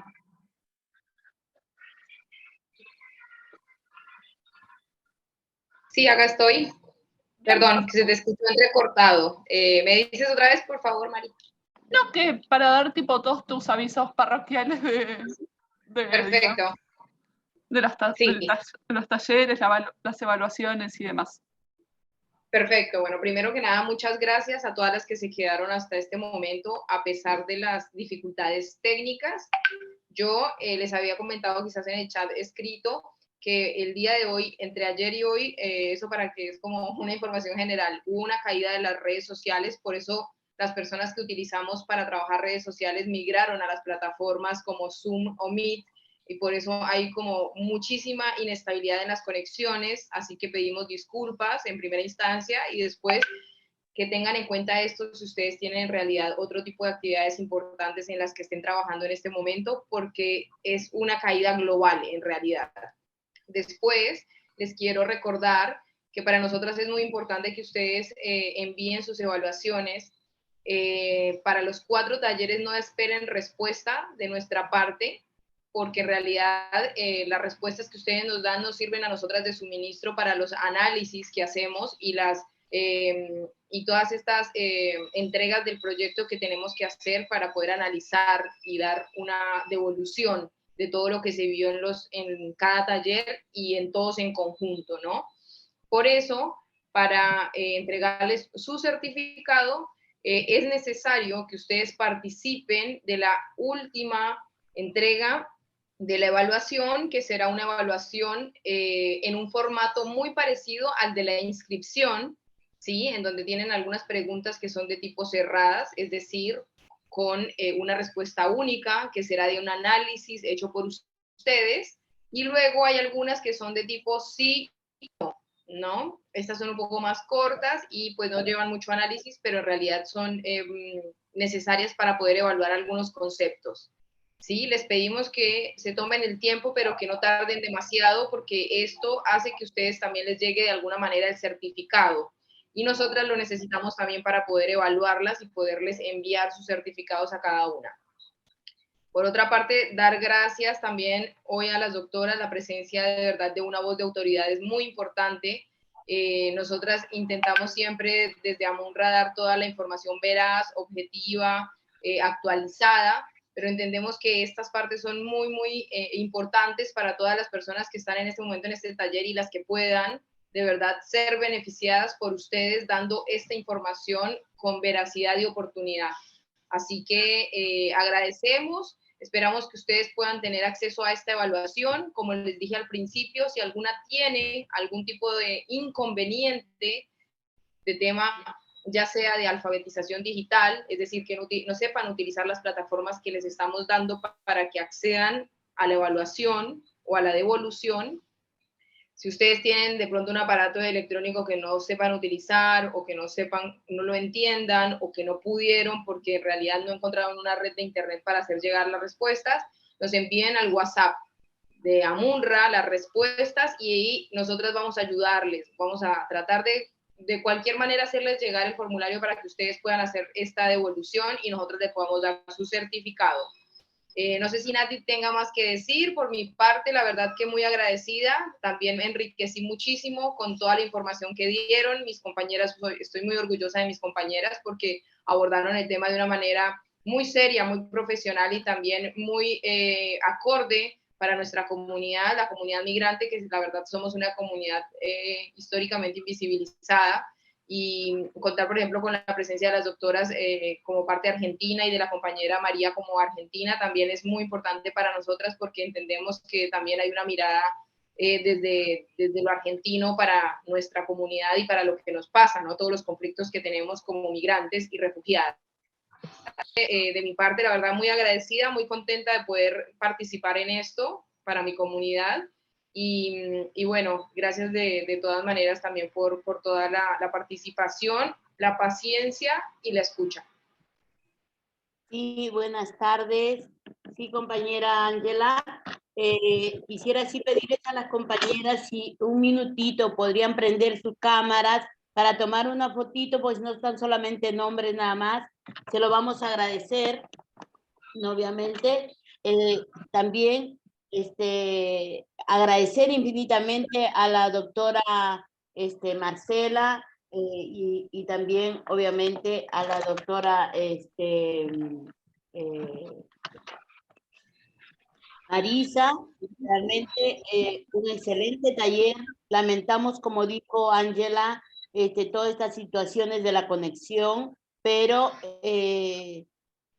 no se preocupen, compañeras, porque van a tener todos los materiales y lo importante es que estos talleres son desde una perspectiva de la migración, los derechos humanos, que realmente como mujeres, como migrantes realmente debemos tener acceso a todas estas herramientas que nos empoderan a nosotras, a cada una, como también nos ayudan a compartir con otras compañeras para que realmente podamos salir de esa situación de violencia, muchas veces no solamente personales, sino tal vez situaciones de violencia de algún familiar, de alguna amiga, de alguna compañera, de algún colectivo, ¿no? Así es que sin más, también agradecer infinitamente a la Asociación Ciudadana por los Derechos Humanos, a UNFAM de las Naciones Unidas, por esta posibilidad que nos han dado para poder realizar estos talleres, a todas las compañeras migrantes y refugiadas que han tenido la oportunidad de poder ingresar a este taller. Nos encantaría que en una palabra nos puedan decir en el chat, si es posible, qué significan estos talleres para cada una de ustedes, como una pequeña evaluación, nada más, para tener en cuenta, ¿no? Eso sí, nos gustaría de que realmente antes de que salgan puedan darnos esta opinión, y también si es que una de las compañeras quiere hacer alguna consulta, quiere hacer alguna pregunta, pues bienvenidas, compañeras. ¿Alguien quiere hablar? Sí, hola, buenas tardes, compañeras. Soy María Lili García, muy agradecido sobre todo por el tema que abordó la doctora Marisa, que ha sido verdaderamente muy clara en los conceptos que ha emitido, y estoy sumamente complacida de participar en este taller de hoy y de los demás también. Pero hay algo que quisiera, que como que tocó también los temas de la infancia, la niñez y adolescencia. Lo que a mí mucho me preocupa, y creo que a todas las mujeres, sobre todo las personas migrantes, acerca de los niños en los orfanatorios. Porque si bien sabemos que son causas que se han definido por medio judicial, etcétera, los niños que habitan en los orfanatorios, de los cuales las madres que han sido las que han sido retenidos sus hijos ahí, menores de edad, en su gran mayoría están indefensos. Indefensos digo porque, primero porque no le permiten a la madre volver a ver a sus hijos una vez que los han sustraído del hogar, ya sea el motivo que sea. Esos niños, ¿quién precautela? ¿Quién los vigila? ¿Quién es el que se dedica para ver? Porque si bien es cierto, hablamos de los derechos de la mujer y demás, y me parece maravilloso, encantadísima doctora Marisa Malvestiti, muy, pero muy bueno, pero me preocupa este tema de los niños que permanecen aislados de su familia en los orfanatorios. Eso es mi gran preocupación, y desde ya, Nati, muchísimas gracias por permitirnos acceder a estas informaciones que, si bien es cierto, muchos la conocemos, pero poco también sabemos acerca de lo legal que es. Por ejemplo, la ley que ampara acerca de esto de los niños, que estuve anotando, que es la Convención y la Ley 26061, que son los derechos del niño. Yo creo que en próximos temas sería bueno también abarcar ese tema, ¿no? Acerca de los niños que están aislados de su familia en los orfanatorios. Muchísimas gracias. Bueno, procedo a contestarle a María y después también le dejo espacio a Marcela. En los niños que están institucionalizados o que están con familias de abrigo, de acogimiento, también llamadas solidarias, son niños que están bajo la protección y la supervisión de algún juzgado con competencia en temas de familia. Y en general son niños a los cuales sus derechos le han sido absolutamente vulnerados. Y las vulneraciones, en la mayoría de los casos, se han producido en el seno de su propia familia. Entonces, para acceder, y la mayoría son niños que están esperando que se resuelva su situación procesal, que ahí, además del juzgado de familia, interviene también la SENAF, que yo había nombrado, que es la Secretaría de Niñez, Adolescencia y Familia, que es quien adopta esas medidas y después pasa al juzgado de familia para control de legalidad. Para poder tener algún tipo de contacto o comunicación, el pedido no se hace en la institución, porque la institución no está autorizada a, por ejemplo, dejar entrar a la mamá, al papá, al tío, si no hay previamente una autorización del juzgado de familia que esté interviniendo. Porque tengamos en cuenta que lo dice tanto la Convención de los Derechos del Niño como la Ley 26061, todo este material de PowerPoint queda en Amurra, que después también va a ser distribuido a quienes participaron del taller. Dice que en toda resolución que se tome, sea de tipo administrativo o judicial, lo que debe primar es el interés superior del niño, niña o adolescente que esté involucrado en esa actuación. Es decir, y que además lo dice la ley cuando es reglamentada, en el caso de que hubiera algún tipo de tensión o de intereses contrapuestos entre el de los adultos y el del niño, siempre prevalecen los derechos de ese niño, niña, adolescente y lo que es mejor para ese niño. Entonces hay que ver caso por caso por qué se llegó a esa situación, solicitarlo en el juzgado de familia que está interviniendo. Desde la tengo los controles de legalidad, o sea, los controles que el Poder Judicial hace de los derechos de niñez y adolescencia, que son los que toman la medida. Pero como bien decía Marisa, y en el marco de la 26.061, no hay niños, niñas y adolescentes, por lo menos en estado de indefensión, como la compañera planteaba, encerrados y olvidados. Al contrario, este es un nuevo paradigma de protección integral, en donde justamente los chicos separados de la familia de origen, en primer lugar, solamente procede si hay violencia, si hay maltrato, si hay vulneración de derechos de la propia familia, por eso se lo saca. Y por otro lado, es el tema de institucionalizar, es última ratio, o sea, es la última posibilidad. Siempre se va a tratar de ubicar en ámbitos familiares, ya sea ampliados de la familia de origen, o bien en ámbitos como las familias solidarias y otro tipo de instituciones. Pero bueno, nada más, agregar un poquito lo que decía Marisa, es todo otro tema, ¿no? La niñez y la protección de los derechos de las niñas y niños y adolescentes. Bueno, tenemos dos manitos levantadas todavía, que es Galaxy A31 y Graciela Palmieri. Así que bueno, primero escuchamos a Galaxy y luego a Graciela. Sí, muy buenas noches. Mi nombre es Verónica Pardo. Disculpen, ¿no? Porque estaba igual en el hospital y se cortaba la comunicación. Pero muy excelente la exposición de las dos doctoras y tema muy importante. A mí lo que me gustaría preguntarle a la doctora, el caso de las mujeres migrantes que acá están en Argentina, que tienen hijos argentinos.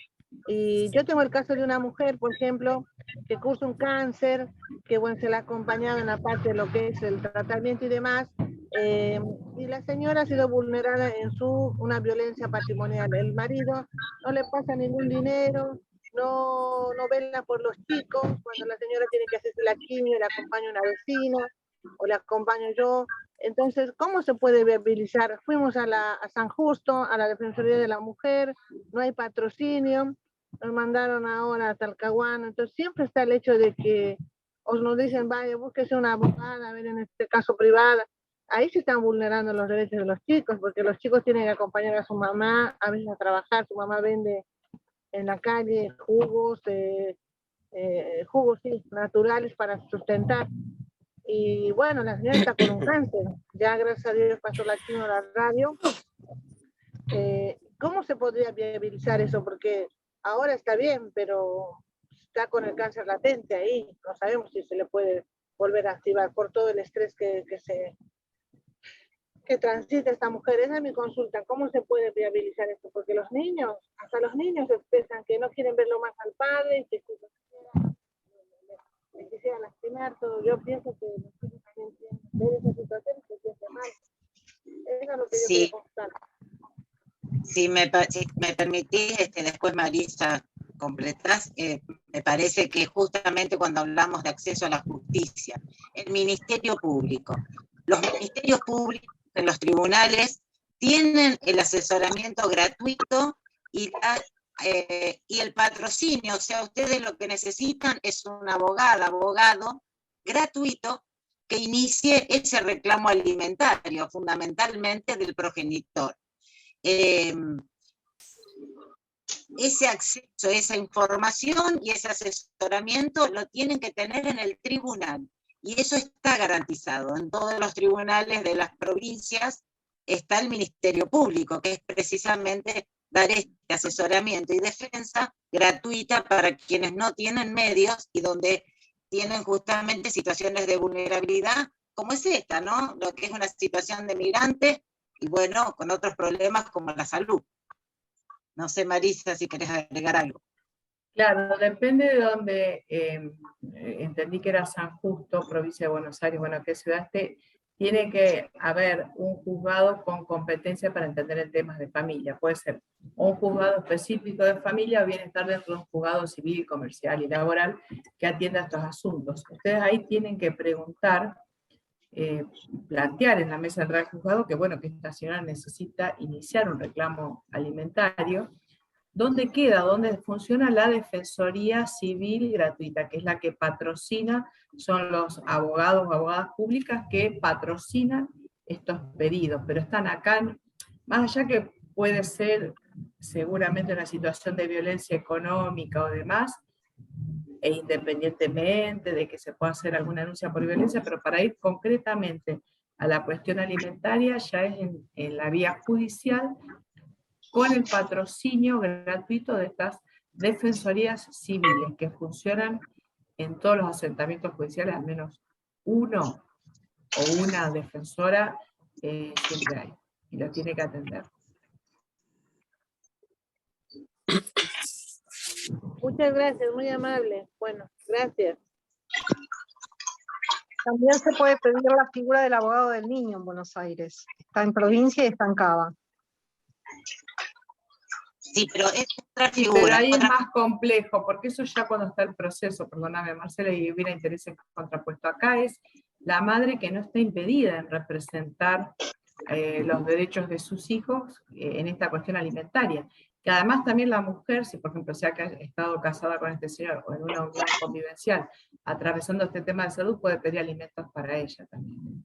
Claro, Así entiendo que está en un estado de vulnerabilidad, internada en un hospital, y que no tiene quien se haga cargo del cuidado de los niños. Por eso decía que también pueden utilizar el pedido de la figura del abogado del niño, en caso de que la madre esté impedida. Si la mamá no pudiera, no, y si no el propio ministerio, la figura como la que ejerce la doctora Peronja, por ejemplo, o la propia, la Defensoría, por lo menos en Santa Fe, el Defensor General, tiene una doble función. Por un lado, como Ministerio Público, cuando nosotros le corremos vista y contesta, pero además tiene por sí la representación. Nosotros tenemos muchos casos, muchas demandas. Tuvimos hace poco un adolescente de 16 años que pidió cobrar él directamente los alimentos porque la madre no se los daba, bueno, en fin, y acudió patrocinado por el defensor público como ministerio. Así que yo entendí que la mamá estaba trabajando, que vendía jugos, pero si la señora está internada y no se puede movilizar, además también es una situación para dar intervención a la Secretaría de Niñez, Claro, para que busque, bueno, alguna familia ampliada o algún referente afectivo, porque bueno, si a lo mejor la señora está sola y no tiene familiar de sangre, por decirlo de algún modo, puede tener algún vecino, vecina, algún referente socioafectivo que además conoce a los niños y que puede cuidarlos hasta tanto ver cómo evoluciona la situación. Pero eso no impide, repito, que a través de un defensor público se pueda reclamar alimentos al padre.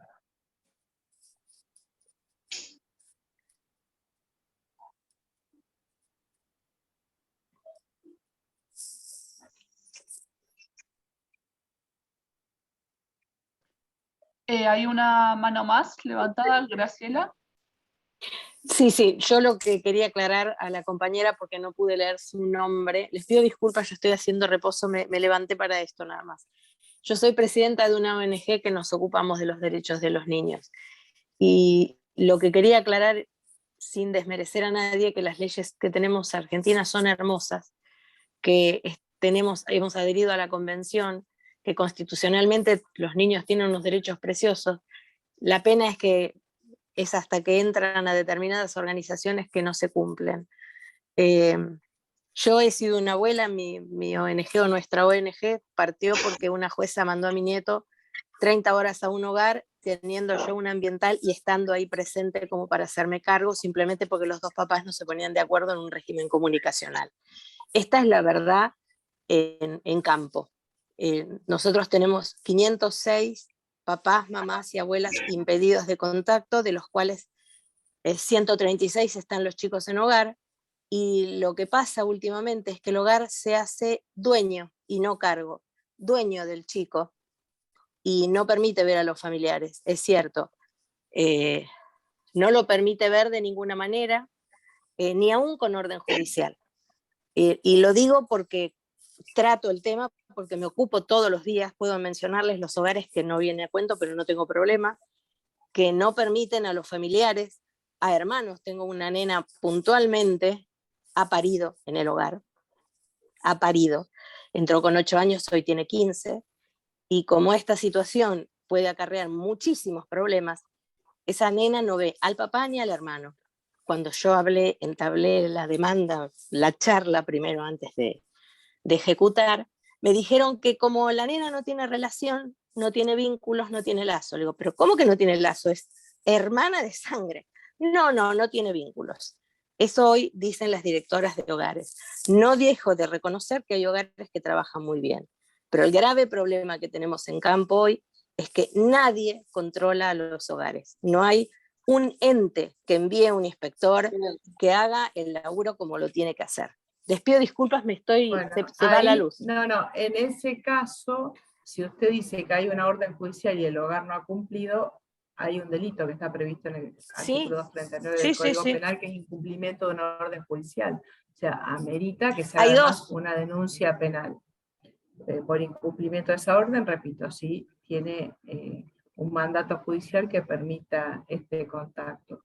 Y por otro lado, por la falta de controles, bueno, también hay denuncias para hacer y hay mecanismos, como es, por ejemplo, acudir, hay abogados que se dedican de forma gratuita a estos temas, a la Comisión Interamericana de Derechos Humanos, cuando ya se han agotado las vías administrativas en Argentina, se presenta el caso ante la Comisión y la Comisión Interamericana puede hacer lo que sería en primera instancia un llamado de atención al ejecutivo que corresponde, o sea, al país, que a la vez después lo va a bajar a la provincia para que esto se cumpla, y si no es su caso, terminará ya en la Corte Internacional.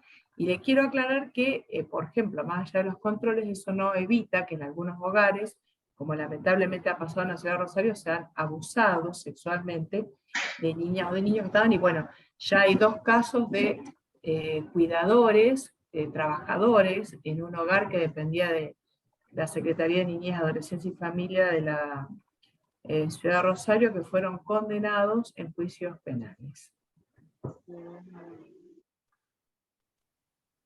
Bien, Remigia y... Gracias, doctora Malvez. Le pasamos a Remigia Cáceres, que está pidiendo la palabra.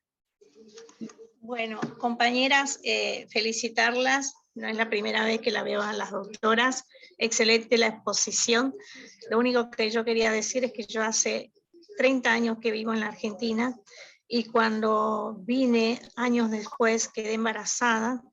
Soy una mujer con discapacidad migrante, y la situación de violencia institucional que sufrí en el embarazo fue tan atroz que ahora, escuchando todo esto, si tan solo nosotras pudiéramos estar capacitadas y capacitar a todas nuestras compañeras que vienen del exterior, no del extranjero. A veces me siento ya demasiado argentina, que ya me cuesta expresarme como una migrante más, ¿no? Esta posibilidad, esta herramienta que nos da la Argentina, dependiendo también de qué gobierno es el que está adelante, es lo que el Estado también se comporta, ¿no? Eso sabemos mucho los que ya estamos acá, y la verdad y la realidad es que este tipo de capacitaciones debe llegar a todas y todas. Nosotros debemos ser una herramienta multiplicadores de los derechos que tenemos acá en esta tierra tan bella que nos recibe. Gracias. Gracias. Totalmente coincido, Remigia, es realmente así. Y aporto simplemente esto, lo que vos decís en cuanto a la asociación civil, la sociedad civil, lo que hace MUNRWA hoy, lo que estamos charlando, lo potenciar el cambio también es reclamarle a la justicia una herramienta y una respuesta, y en ese sentido muchas veces nos permite decir que la justicia desde ese punto de vista también es altamente transformadora, porque si le exigimos una respuesta, por cada respuesta que la justicia da, transforma también la realidad, porque también está amparando y reconociendo derechos y a las compañeras empoderando, sin lugar a dudas, ¿no? Es una retroalimentación.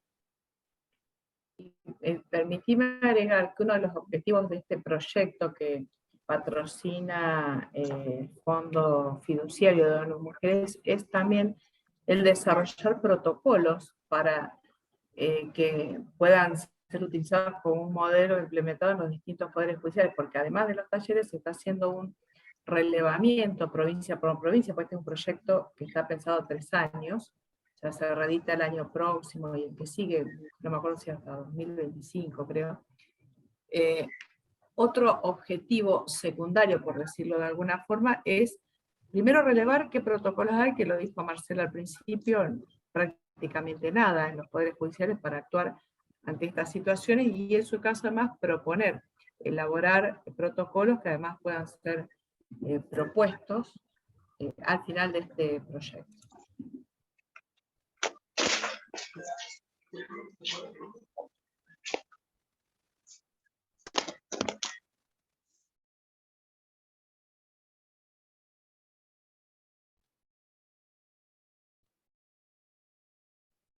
Bien, Nati, ¿querés ir cerrando ya el taller?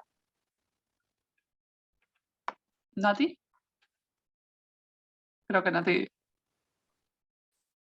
no es. ¿No está? Bueno, pero estoy yo. Igual, quería recordarle a las compañeras, yo sigo, perdón lo molesta con lo de las evaluaciones, pero en realidad es necesario. Les voy a dejar acá en el chat, ya les dejé esa evaluación que aparece ahí, es la del cuarto taller que corresponde al día de hoy, ¿sí? Y que cerraría el ciclo.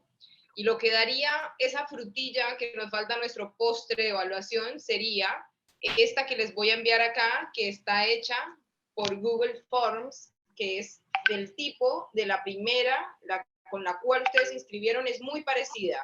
Así que pedimos que las personas que tengan inconvenientes con el formato o con la posibilidad de contestar, nos lo hagan saber para poderlas ayudar. A ver, se los voy a compartir acá por el chat, y igualmente si ustedes tienen dudas o inquietudes acerca de del mismo formato, me parece que no me está dejando, me parece que no me deja copiar y pegar. Se ve que porque son sistemas que chocan entre sí, no deja compartir por acá el Google Forms, así que voy a buscar la manera de hacérselos llegar. Seguramente va a ser por el chat de la primera inscripción, así que las personas que no estén inscritas, por favor, nos mandan un WhatsApp al número del... Angie, también sé de algunas de las chicas que quizás estaban complicadas con WhatsApp. Si alguna no le llega por ese medio el Google Forms con la evaluación, mándenos un mail que con gusto les compartimos el link para que puedan también responderlo.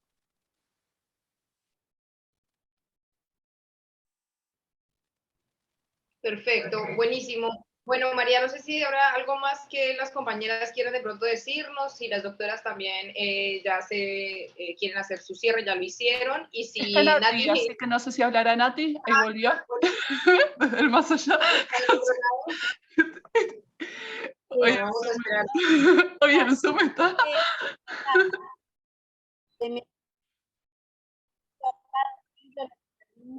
A cada momento la internet, no sé si se está grabando. Sí, tranquila. ¿Están viendo que se está grabando, compañera?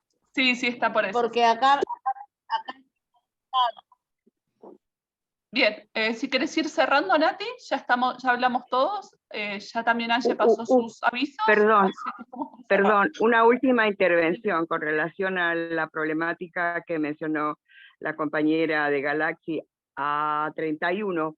Ella debe dirigirse en San Justo, está la Fiscalía de la Niñez, Infancia y Adolescencia, la calle Florencio Varela. Ahí están todas las fiscalías. Y segundo, otro donde puede llegar más cerca, que también todo eso está en San Justo, enfrente mismo del... donde se juega esto del bingo, ahí está. Bingo San Justo, enfrente mismo está la Secretaría de Infancia y Adolescencia, donde le van a hacer una atención personalizada. Se tiene que dirigir ahí enfrente del Bingo San Justo, y si no en la calle Florencio Varela, que están todas las fiscalías, donde también la van a atender muy, muy bien, y en el instante van a resolver el problema, señora. Diríjase ahí con mucha confianza. Hasta luego, muchas gracias.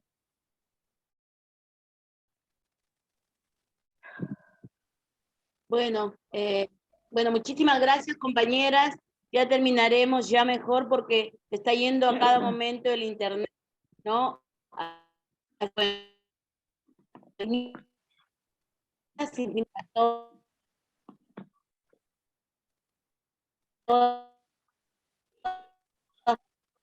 compañeras, gracias por sus aportes, talleres de salud,